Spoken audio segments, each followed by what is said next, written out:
Semua nama dan tempat dalam cerita ini disamarkan. Mohon maaf jika ada kesamaan. Pengalaman waktu itu tentu saja menjadi pengalaman yang tidak akan pernah bisa aku lupakan selama hidupku. Bahkan bisa dikatakan sejak adanya kejadian tersebut, aku yang sebelumnya hobi mendaki gunung, saat itu seketika berhenti mendaki hingga saat ini. Rasa trauma dan takut tentu saja ada. Bagaimana tidak? Andai saja waktu itu tidak ada dia di rombongan kami, mungkin saat ini aku tidak ada di sini dan berbagi cerita seperti ini. Langsung saja. Pendaki ganjil. Cerita ini juga bisa kalian dengarkan di channel YouTube Lakon Story dalam versi podcast ilustrasi. Perkenalkan, namaku Arya. Aku adalah seorang karyawan di perusahaan ternama yang ada di Indonesia. Pendakian waktu itu terjadi ketika aku masih berusia 25 tahun. Aku yang belum bekerja seperti sekarang ini, tentu saja masih suka mendaki ke sana kemari demi menyalurkan hobi yang memang sudah kugemari sejak aku duduk di bangku SMA. Masih sangat teringat jelas di kepalaku. Malam itu adalah malam di mana aku dan kedua rekanku hendak mendaki gunung yang ada di kotaku. Waktu yang sudah menunjukkan pukul 19.00 malam dengan disertai hujan yang turun sama sekali tidak menyurutkan niatku untuk menaklukkan gunung yang memang sudah lama tidak kudaki itu. Kita berangkat malam ini, Gar, ucapku sambil memasukkan barang-barangku satu persatu ke dalam karierku. Iya wes, Senin aku ada acara bro. Jadi kita naik malam ini dan turun besok pagi. Jadi sampai rumah aku masih bisa beristirahat. Ucap Tegar sambil menyalakan sebatang rokok yang ada di tangannya. Ini kita cuma bertiga nih. Temen lu gak jadi ikut, Gar? Sahut Johan yang saat itu juga terlihat sibuk mengotak-atik ponselnya. Gak jadi bro, ada acara mendadak katanya, jawab Tegar singkat. Gak apa-apa nih, kita mendaki bertiga aja. Lu juga tahu kan pantangan di gunung ini gak boleh mendaki dalam jumlah ganjil, ucapku. Mudah-mudahan sih aman. Halah, asal kita gak ngeganggu aja bro. Bismillah aja deh, jawab Tegar santai. Mana hujannya deres banget lagi, sahut Johan. Udah, jangan banyak ngomong, yuk berangkat, jawab Tegar dengan mulai mengangkat tas punggungnya, kemudian diletakkan di atas motornya. Dan benar, Sabtu malam itu, kami bertiga benar-benar berangkat menuju pos pendaftaran untuk mendaki gunung yang memang terletak tidak jauh dari tempat tinggalku saat itu. Selama perjalanan, tentu saja aku dan rekan-rekanku sudah ditemani guyuran hujan yang saat itu turun dengan sangat lebat. Bahkan, jas hujan yang kupakai pun seolah tidak berguna sama sekali, mengingat semua pakaian yang kukenakan tetap saja dalam keadaan basah. Dan seiring berjalannya waktu, akhirnya aku pun sampai di pos perizinan yang ada di kaki gunung ini. Namun sayangnya, saat itu kondisi pos sangatlah sepi. Hanya ada satu buku tamu yang tergeletak di meja depan pintu dengan satu penjaga yang terlihat tidur pulas di atas kursi panjang yang ada di dalam pos waktu itu. Kok sepi ya, Gar? Terus gimana ini? Ucap Johan. Ya iyalah sepi, orang hujannya lebat kayak gini, sahutku. Hus, diem. Kita isi aja nama kita bertiga di buku tamu itu diem-diem. Terus kita naik deh. Hehehe. Biar gak bayar, mumpung penjaganya lagi tidur, ucap Tegar. Dan akhirnya setelah Tegar selesai mengisi nama kita bertiga, aku pun malam itu memulai pendakianku. Di awal pendakian, semuanya nampak biasa-biasa saja. Trek yang licin dengan hujan yang tidak berhenti turun, tentu saja membuatku sangat berhati-hati dalam melangkahkan kaki.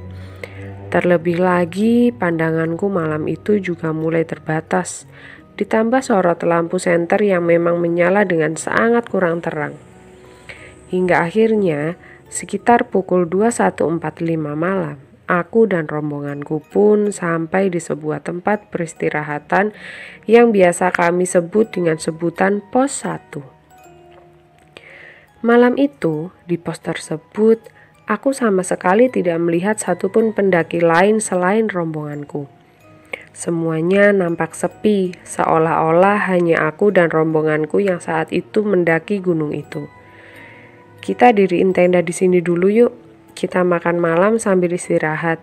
Badanku gemeter kedinginan nih, ucap Johan.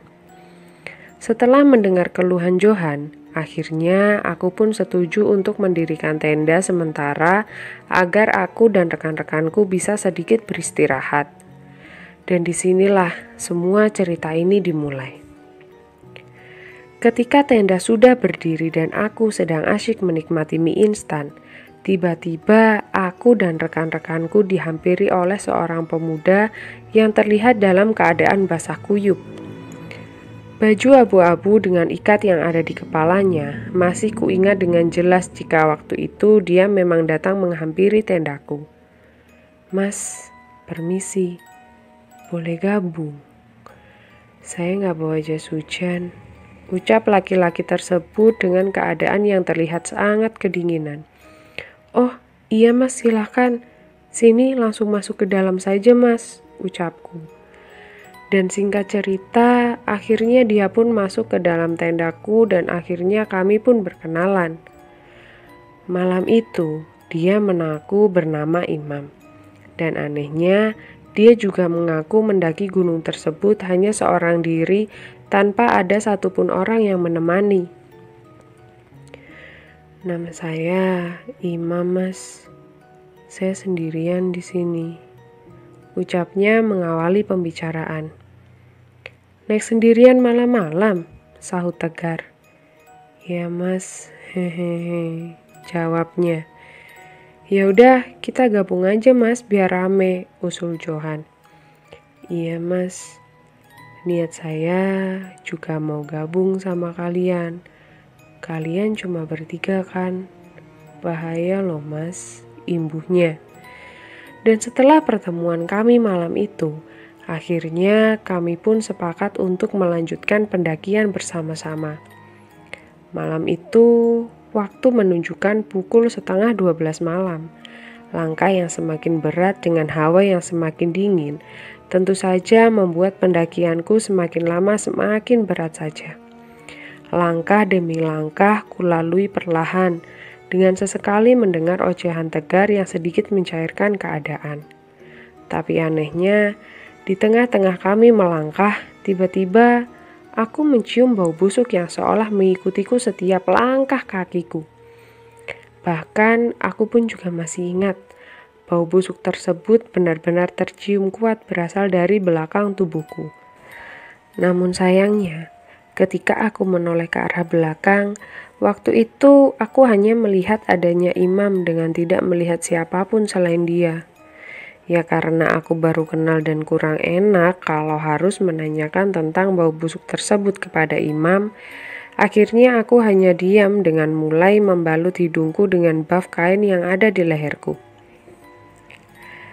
Dan seiring berjalannya waktu, kami pun akhirnya sampai di pos berikutnya. Di pos tersebut, hujan yang sebelumnya turun dengan lebat, saat itu perlahan-lahan sudah mulai reda. Tinggal hawa dingin yang semakin lama semakin menusuk saja. Aku dan rombonganku pun akhirnya beristirahat dengan sesekali bercengkerama. Di saat itulah tiba-tiba pandanganku teralihkan dengan adanya sosok laki-laki tua yang terlihat duduk tidak jauh dari tempatku beristirahat. Sosok tersebut nampak hanya memakai singlet putih kusam dengan sebatang rokok yang ada di tangannya. Dan tidak berhenti di situ saja. Selain terlihat ada tongkat di samping tempat duduknya, aku juga melihat sosok kakek tersebut menatap ke arahku dengan tatapan yang sepertinya kurang mengenakan. Melihat hal itu, tentu saja seketika tubuhku bergetar, jantungku berdetak dengan nafasku yang juga seketika ngos-ngosan. Dan dengan memalingkan pandanganku, aku pun memegang tangan Johan yang ada di sampingku dan memberi tanda bahwa aku melihat sesuatu yang harus dia lihat. Namun sayangnya, sebelum sampai aku memberitahu Johan, tiba-tiba pundakku ditepuk oleh Imam dan dia pun mulai memberitahuku jika semuanya akan baik-baik saja. Sudah Mas, jangan dihiraukan. Kita gak mengganggu kok. Mereka datang karena mencium aromaku, bisik Imam. Mendengar hal itu, aku pun sama sekali tidak mengeluarkan sepatah kata pun dan langsung menatap Imam dengan tatapan yang keheranan dengan maksud perkataan yang telah dia ucapkan. Di sini saya hanya membantu, biar jumlah kalian genap, imbuhnya. Mendengar hal itu, tentu saja aku seketika terkejut dan masih saja kebingungan. Namun sayangnya, belum selesai aku merasa kebingungan, tiba-tiba Tegar mengagetkanku dengan ucapan yang menandakan jika aku harus melanjutkan perjalanan. Udah ya istirahatnya, kita lanjut lagi, ucap Tegar jelas. Mendengar hal itu, akhirnya aku pun melanjutkan pendakianku dengan perasaan yang sudah sangat tidak karu-karuan. Selama perjalanan, aku terus saja memperhatikan Imam yang kini berjalan tepat di depanku. Tulisan-tulisan di bajunya, di tasnya, dan saat itu kubaca satu persatu. Bahkan mulai ujung kaki sampai ujung kepala, malam itu tidak satu pun yang luput dari pandanganku. Dan di saat itulah aku mulai sadar jika Imam bukanlah orang biasa. Semua itu bukanlah tanpa alasan, karena menurutku selama pendakian ini dialah yang terlihat paling tenang di antara kami. Bahkan dia juga melihat apa yang baru saja kulihat. Tapi hebatnya, dia tidak sedikit pun terlihat gugup karena mungkin dia tahu bahwasanya gugup adalah hal yang bisa beresiko bagi keselamatan jika kita dalam keadaan mendaki gunung. Mengetahui hal itu, akhirnya aku pun melontarkan beberapa pertanyaan kepada Imam karena aku mulai curiga jika mungkin ada alasan lain kenapa Imam mau bergabung bersama kami. Mas Imam sering mendaki sendiri ya Mas? Ucapku memulai pembicaraan. Kalau di gunung ini, iya, jawabnya singkat. Mas aslinya mana? Imbuhku. Sini aja Mas, jawabnya dengan tidak sekalipun menolehkan wajahnya ke arahku. Dan karena aku rasa pertanyaanku mengganggunya, akhirnya aku pun diam-diam sambil tidak lagi menanyakan pertanyaan untuknya. Dan singkat cerita, akhirnya aku pun sampai di puncak gunung yang kudaki itu. Di puncak tersebut, malam itu aku melihat hanya ada 2 tenda pendaki lain yang terlihat berdiri berjauhan di sudut-sudut puncak gunung ini. Bahkan aku juga masih ingat, malam itu karena Imam ternyata juga membawa tenda sendiri. Akhirnya tendaku pun berdiri berjejer dengan tenda Imam yang memang berbentuk lebih kecil dari tendaku. Dan setelah semua tenda berdiri, akhirnya kami pun duduk bercengkerama di depan tenda dengan mulai membuat secangkir minuman hangat yang kuharap bisa sedikit menghangatkan tubuhku. Singkat cerita, di tengah-tengah aku sedang menikmati secangkir minumanku, lagi-lagi pandanganku teralihkan oleh sosok laki-laki tua yang sama dengan sebelumnya kulihat. Namun anehnya, kali ini dia tidak hanya 1 orang, melainkan ada 5 orang yang terlihat menyebar mengelilingi tendaku saat itu. Mereka semua berpakaian sama dengan tongkat kayu yang ada di tangannya. Ada yang duduk, ada yang jongkok, dan ada yang berdiri. Semua bersama-sama menatap ke arah tendaku dengan tatapan yang terlihat penuh dengan ancaman. Mengetahui hal itu, aku pun seketika memandang ke arah Imam yang saat itu juga terlihat memandangi sosok kakek-kakek yang terlihat di tiap-tiap sudut puncak gunung tersebut. Dan tanpa berpikir panjang lagi, akhirnya aku pun mengajak Tegar dan Johan untuk segera masuk ke dalam tenda dan tidak sekalipun menceritakan apa yang sebenarnya sudah kulihat. "Yuk bro, istirahat, aku udah capek nih," ajakku. "Bentar masih enak di luar," jawab Tegar. "Benar, mending kalian masuk saja sekarang," sahut Imam dengan suara kencang sambil menoleh ke arahku dan rekan-rekanku seraya memberi tanda jika di luar tenda keadaan sudah menjadi sangat bahaya. Ketika di dalam tenda, akhirnya aku pun menceritakan kejadian yang sebenarnya karena saat itu Tegar mulai resah dan tingkah laku Imam. "Lu ngapain sih nurut sama Imam?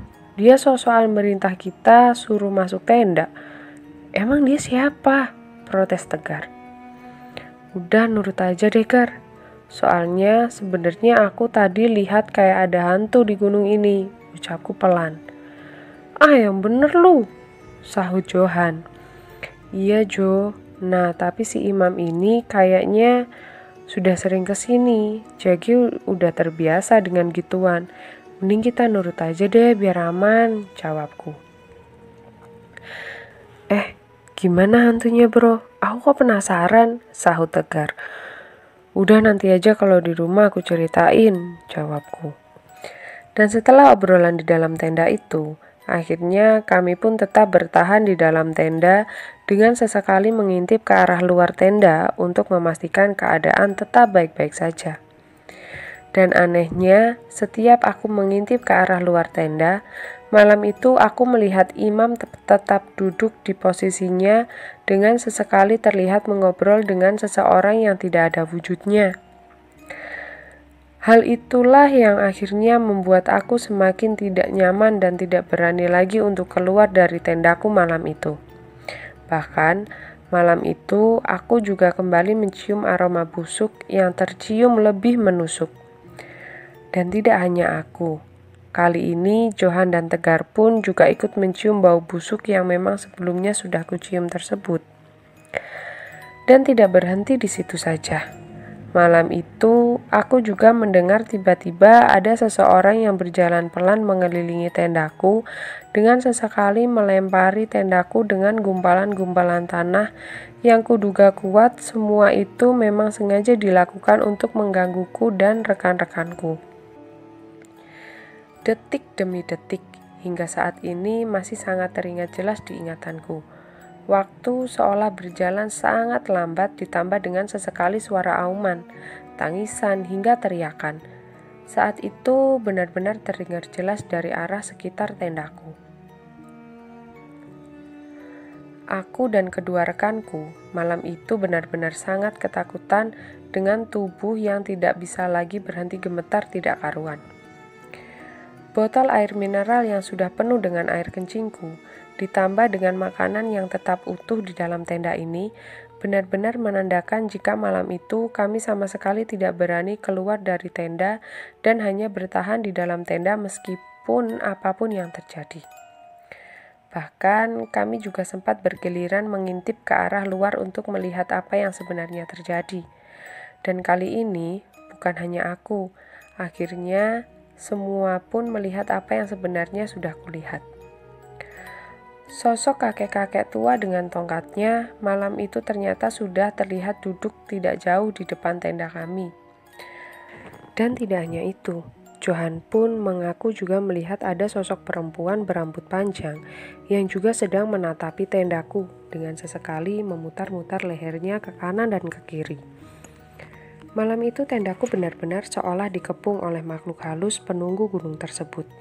Mereka secara bergiliran mengganggu bahkan memanggil-manggil namaku agar aku mau keluar dari tendaku saat itu. Dan singkat cerita, setelah semalaman bertahan, akhirnya sekitar pukul 5 pagi, aku mulai berani membuka tendaku. Karena aku mendengar suara pendaki lain yang terdengar tertawa riang seolah menyambut matahari terbit yang sudah menjadi ciri khas dari gunung ini. Namun anehnya, setelah aku membuka tenda, pagi itu aku tiba-tiba tidak lagi melihat adanya tenda yang berdiri selain tendaku. Kondisi puncak sangat sepi dengan hanya ada sisa-sisa snack dan sampah yang berjajaran di sana dan di sini. Dan tidak hanya itu, tenda imam yang sebelumnya ada tepat di sampingku pun malam itu juga tiba-tiba menghilang entah kemana. Padahal seingatku, semalaman aku, Johan, dan Tegar tidak ada yang tidur sama sekali. Jika imam turun dulu, mungkin salah satu dari kami pasti ada yang mendengarnya. Tapi ini tidak.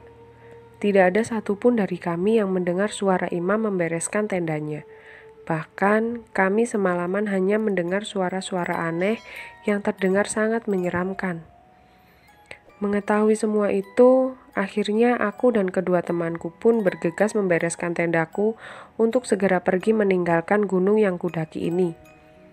Ditambah suara tawa pendaki lain yang sebelumnya terdengar sangat jelas pun, saat itu ternyata juga tidak ada wujudnya. Hal itu tentu saja membuatku semakin mempercepat tanganku, membongkar tendaku agar aku bisa segera pergi dari gunung tersebut. Dan setelah semuanya selesai, akhirnya kami bertiga pun berjalan turun dengan langkah yang lebih cepat dari biasanya. Tidak ada lagi candaan dari Tegar maupun ucapan dari Johan. Kami bertiga hanya diam dengan terus menatap ke depan dengan perasaan yang sudah sangat ketakutan. Dan anehnya, setelah beberapa lama aku berjalan, tiba-tiba aku mendengar suara teriakan kencang dari arah belakang yang setelah kutoleh, ternyata sumber suara tersebut adalah imam yang berteriak dengan melambai-lambaikan tangannya dari kejauhan, seraya mengucapkan selamat tinggal. "Woi, hati-hati ya!" teriak imam dengan terus melambai-lambaikan tangannya. Mengetahui hal itu, tentu saja aku pun seketika berlari kencang dengan diikuti Johan dan Tegar yang juga ikut berlari karena ketakutan. "Ya Allah, tolong!" teriakku dengan terus berlari tidak berhenti. Dan akhirnya, setelah beberapa jam lamanya, aku pun sampai di pos pendaftaran yang selanjutnya kami pun menceritakan apa yang sudah terjadi kepada kami. Di sini memang pamali mas kalau naik dengan jumlah ganjil. Kalau maksa naik, akhirnya ya gitu. Kalau nggak diganggu, ya pasti ada yang ikut gabung. Saya kemarin nggak lihat waktu kalian naik sih. Kalau saya lihat waktu kalian naik dengan jumlah ganjil, pasti saya tahan dulu nunggu rombongan lain. Terang petugas loket. Ya mana ada rombongan lain pak, orang kemarin hujannya deras banget. Kalau bapak tahan saya, pasti ujung-ujungnya saya nggak jadi naik.